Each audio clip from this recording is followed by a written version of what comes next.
J'avais, dès la nomination, un a priori négatif que j'avais justifié quand même, pas par rapport à Laurent Blanc lui-même, mais par rapport à son absence des bancs de touche pendant plusieurs années. Je ne voyais pas la possibilité, enfin, je ne pensais pas à la possibilité pour lui de se réinsérer dans cette Ligue 1 avec ces joueurs-là, dans ce club-là et de performer avec Lyon.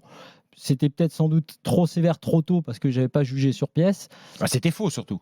Bah non. Les 6 premiers mois de Laurent Blanc, il termine 3e de Liga. Ouais, donc mais tu peux pas. Ça, on veut pas évidemment l'entendre. Je sais bien, mais c'est la vérité. Enfin bon, moi, ce que j'ai regardé avec Blanc, c'est surtout que ce qu'il a fait, quel jeu il a proposé et ce qu'il a voulu faire. Et moi, je ne sais toujours pas ce que tactiquement il a voulu faire. Et lui-même, d'ailleurs, te le dit que c'est en raison des différents changements qu'il y a eu dans le club, en raison de sa volonté de relancer des joueurs qui ne jouaient pas. C'était sa première idée.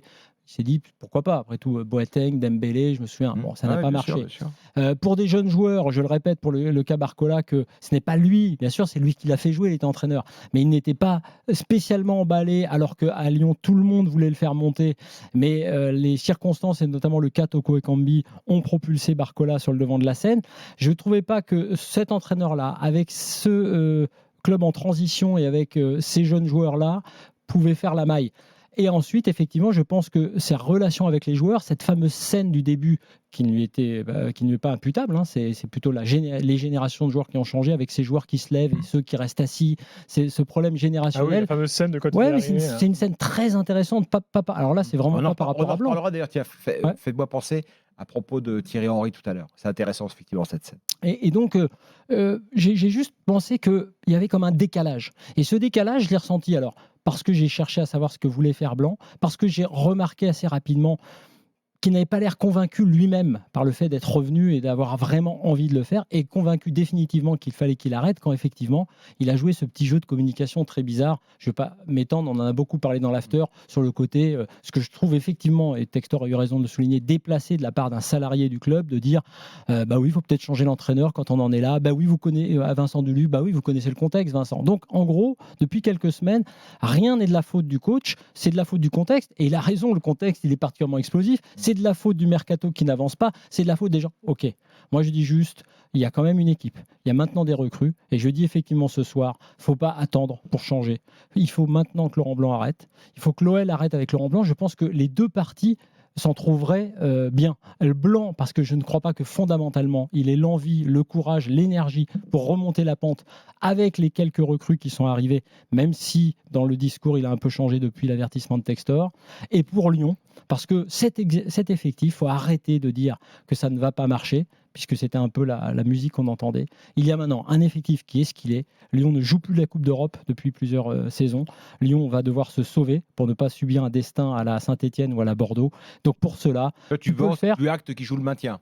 Ah oui, il faut se mettre dans cette peau-là. Après, tu verras ce qui se passe. Et donc, j'entends parler, par exemple, de Stéphane, de la Mouchi, qui ont eu moins d'expérience avec des gros clubs, c'est vrai, mais qui ont travaillé avec des jeunes, qui savent, dans ce cas-là, quand tu arrives, que tu as pour mission de sauver ce club-là. C'est que certainement pas.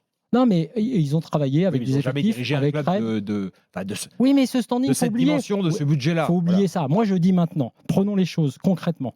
Tu es dernier ou avant-dernier, ils sont derniers ou avant-dernier ? Dernier. Tu es dernier de Ligue 1. Tu dois sauver le club.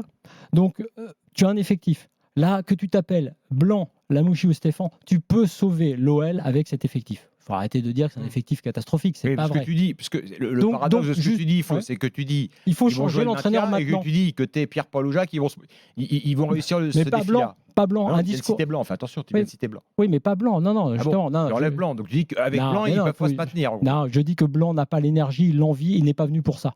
Blanc, il a cru qu'il allait venir avec un club correct et pour jouer les premiers rôles. Oui, il s'est peut-être trompé dans son analyse, il est tombé sur le pire moment au niveau des dirigeants puisqu'il y a eu une vente du club, effectivement. C'était. Il ne pouvait pas se douter que ça allait se passer comme ça. Je dis juste maintenant, pour finir, il faut le changer maintenant, parce qu'on perd du temps. Lui, il va partir à un moment donné. Ça ne va pas lui convenir. Il ne va pas trouver non plus son bonheur Blanc à Lyon. Donc il faut changer maintenant, puisqu'on parle de la trêve internationale, trouver le nouveau coach qui va, avec son énergie et sa vision nouvelle, sauver le club, ce qui est possible, parce que l'effectif, pour cela, est tout à fait honorable. Non, mais évidemment, enfin, c'est difficile de contester ce que dit Flo, même si moi je conteste le bilan de Blanc, parce que je pense qu'on ne peut pas exonérer Blanc des 6 mois passés sur l'air. Alors tu réécris une histoire qui n'est pas fausse non plus, parce que c'est vrai qu'il a essayé de prendre les anciens, ça n'a pas marché, les préjugés, etc. Mais bon, n'empêche que après changement de président, effectivement, ça change absolument tout. Il est arrivé avec Aulas, avec l'idée de faire du Aulas, donc de s'appuyer sur les jeunes pousses de Lyon, de les encadrer avec des recrues d'expérience, et puis c'était reparti. On pouvait imaginer, moi j'imaginais très franchement en fin de saison dernière, avant même que le club soit vendu, etc., que j'étais curieux de voir si Blanc aurait les ressources, l'énergie effectivement pour porter à nouveau un projet comme il l'a fait une époque à Bordeaux et évidemment ensuite au Paris Saint-Germain. Évidemment, l'arrivée de Textor a tout bouleversé. Et c'est vrai qu'aujourd'hui, il y a. Mais je souhaite beaucoup de courage à celui qui prendra la succession de Blanc. Et ce qui m'embête de poser cette question-là, c'est que ça voudrait dire, en gros, si Lyon est derrière du championnat, c'est de la faute de Blanc. Ben non, évidemment que non, que c'est beaucoup plus complexe que là, et que ça part d'un société, franchement, elle est infime. Pour moi, dans la situation actuelle, elle est infime. Et j'entendais des débats sur le match d'hier, sur la tactique du match. Enfin, je veux dire. Ce que fait Tolisso à la deuxième minute, c'est pas possible. C'est-à-dire que c'est pas possible. En plus, quand c'est Tolisso, qui est un excellent joueur, qui est un joueur fiable, donc ça veut dire que pour que des joueurs comme Lopez et Tolisso fassent ça à la deuxième minute d'un match, c'est que le mal est extraordinairement profond. Là, permets-moi juste sur ce point. Moi, je dis qu'effectivement, c'est pas parce qu'il est le responsable de toute cette histoire qu'il faut le virer. Je dis que c'est un événement conjoncturel et qu'il faut tourner la page. En revanche, sur l'analyse du début de saison, hors le match d'hier, qui est particulier parce que c'est le PSG, je trouve quand même que la façon dont il a géré cette communication autour des matchs n'a pas aidé au résultat. Moi, je lui donne, contrairement à toi, une part de responsabilité quand même sur les mauvais résultats du début de saison quand même aussi. Ouais, non, de toute façon, mais le fond du problème de Blanc, c'est pas technique, c'est pas le jeu. Ça m'intéresse parce que la communication, ça m'intéresse. Dans l'aspect motivationnel, entraînant. Ouais. Oui, mais ça c'est ce que nous on voit de l'extérieur. Comment il est au quotidien dans un groupe. Je pense franchement qu'il est différent. Quand tu as une nature, tu as ta nature. Tu peux pas. Ça c'est vrai. Et c'est vrai que forcer ça. Sa communication au second degré. Moi j'adore le second degré évidemment. Oui, pour un joueur de foot, c'est peut-être pas approprié. C'est pas possible. C'est plus possible aujourd'hui dans un club exposé comme Lyon, etc. Il le sait. Il est intelligent. Donc quand il fait ça, est-ce qu'il ne veut pas lui-même se suicider, entre guillemets, médiatiquement? Il a envie d'arrêter.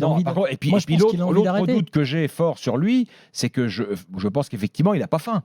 Parce qu'il n'a pas faim, il est gavé. Bordeaux. Il a tout gagné comme joueur, il a comme entraîneur, il fera jamais mieux que ce qu'il a fait. Il est blindé de pognon, il ne sait plus où le mettre. Donc voilà, il lui manque peut-être ça, quoi. Peut-être la fin. C'est peut-être la seule issue que j'entrevois pour Lyon, c'est ça. C'est effectivement de trouver un jeune entraîneur. Je ne suis pas sûr que le profil de Bruno Lage soit celui-là, mais bon, je ne le connais pas assez. Mais trouver un jeune entraîneur qui a faim, qui va croquer dans le projet, qui va essayer de faire abstraction du truc. Mais je lui souhaite bon courage de bosser Textor. Je ne sais pas si les gens se rendent compte de ce que peut être Textor au quotidien. C'est-à-dire à la fois un absent et un omniprésent. C'est-à-dire qu'il veut s'occuper de tout. Et je souhaite bien du courage au successeur de Blanc s'il arrive, quoi. Moi, ce que j'aimerais simplement, mais ça ne changera sans doute rien, j'aurais voulu le voir fonctionner avec son groupe un peu au complet quand même, avec Lovren, avec Lacazette, avec les recrues intégrées. Maitland-Nice, évidemment que notre auditeur, il pointe Maitland-Nice. Évidemment que Maitland-Nice, si c'était un grand joueur, il serait dans un grand club anglais. Enfin, voilà. Donc c'est un joueur, mais c'est pas non. Moi, je l'ai vu jouer des dizaines de matchs à Chelsea. C'est quand même c'est un vrai joueur de foot.